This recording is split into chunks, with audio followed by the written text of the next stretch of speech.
Hello friends, today's video is not for any Photoshop tutorial or tips.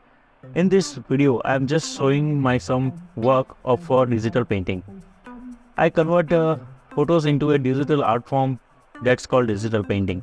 And if you want to create a digital painting and convert your photo into digital art, so please contact me. You can find my contact in description. So go there and contact me.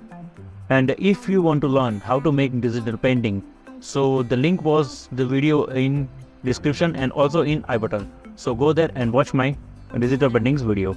Thank you very much.